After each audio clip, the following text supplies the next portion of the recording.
The rules of accurate thinking are so clear and simple that I often wonder why so few people ever take time to learn the rules, since accurate thinking is the very foundation of all successful achievements.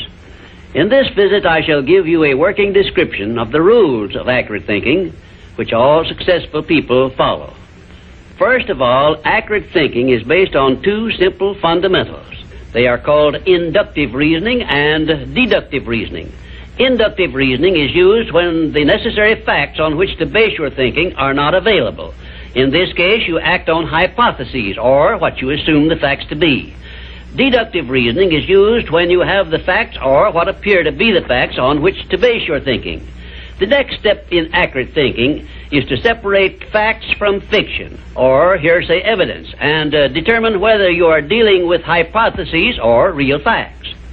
When you are sure you have dependable facts on which to base your thinking, you take the second step by separating these facts into two classes. One is important facts, and the other is unimportant facts. When you do this, you may be surprised at the overwhelmingly greater number of unimportant facts you deal with daily than there are important facts. At this point, you are almost sure to want to ask the question, what is an important fact, and how can I distinguish it from an unimportant fact?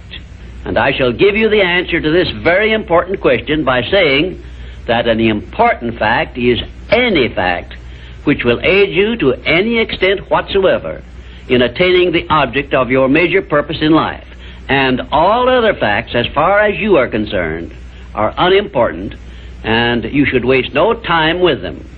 After this visit is over, you can employ the next hour to a great benefit to yourself if you will set down on paper a list of all the facts you dealt with yesterday, separating them into two classes, important and unimportant. As a matter of fact, you will make a profound discovery regarding accurate thinking if you follow the habit of daily taking inventory of all the facts that claimed your attention during the day, putting them down on paper in two separate columns, one labeled important facts and the other labeled unimportant facts. Now let us turn our attention to the subject of opinions and see to what extent loose, unsound opinions are mistaken for accurate thinking. To start with, let us recognize the truth that most opinions are without value because they are based on bias, prejudice, intolerance, guesswork, hearsay evidence, and out-and-out ignorance. These are harsh words I'm using, and they represent the source of most of the tragedies of life which people meet with unnecessarily. And I would say that of all the tragedies which cause misery and failure, none is more merciless or destructive than those which grow out of the indifference of people who make no attempt to learn how to think accurately. I shall never forget an experience I had with President Woodrow Wilson while I was working for him during World War I.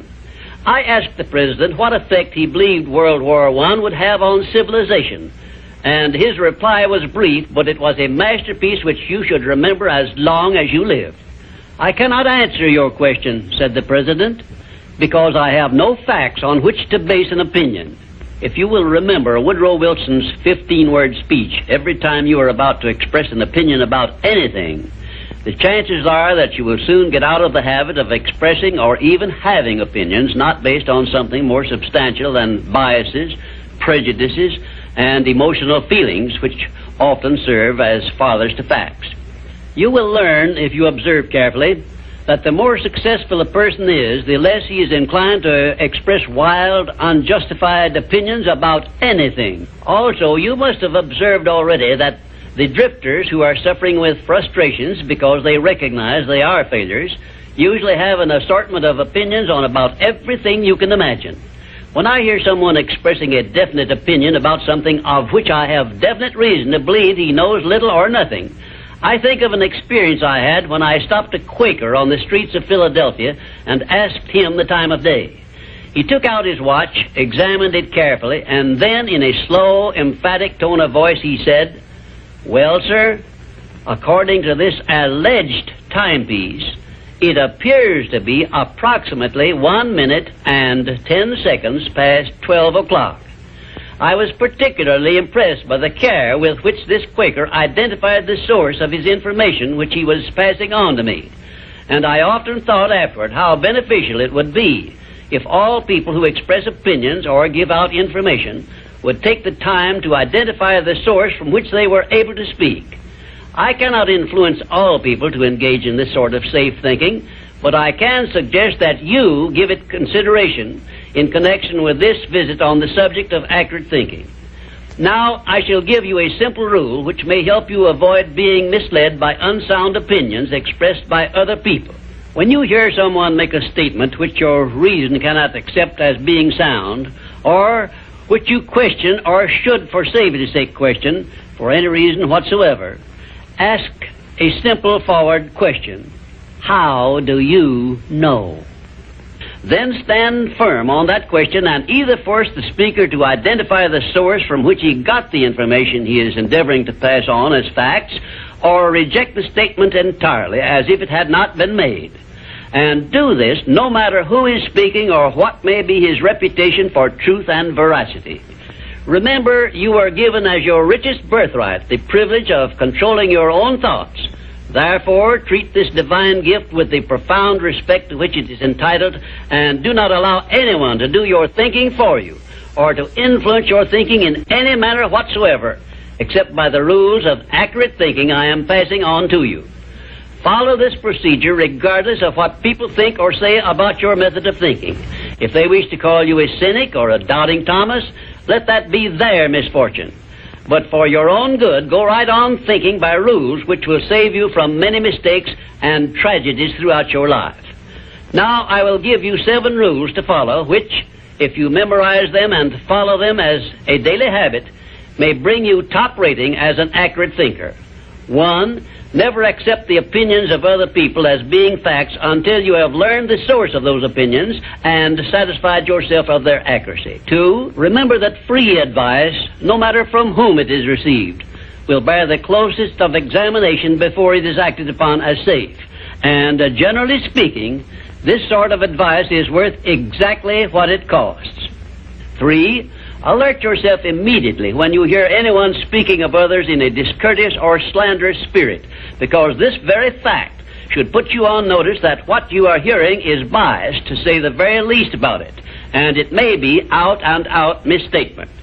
4. In asking others for information, do not disclose to them what you wish the information to be, because most people have the bad habit of trying to please under such circumstances. Well-measured, tactful questions can be of great benefit to you in thinking accurately. 5.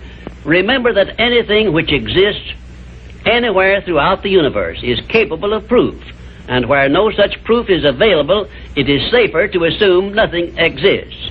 6. One of the great unexplainable miracles consists in the fact that both truth and falsehood, no matter by what means they may be expressed, carry with them a silent, invisible means of identifying themselves as such. Therefore, remember this truth and begin developing the necessary intuitive faculty to enable you to sense what is false and what is true. 7. Follow the habit of asking, how do you know, when anyone makes a statement you cannot identify as true. Follow this habit faithfully, and you will see many persons squirm and turn red in the face when you insist upon a direct reply. The most accurate thinkers are the scientists. They investigate with open minds and never allow their wishes to become the fathers of facts, but deal with each fact as it is, not as they would like it to be. Now, one final word of warning I feel I should leave with you.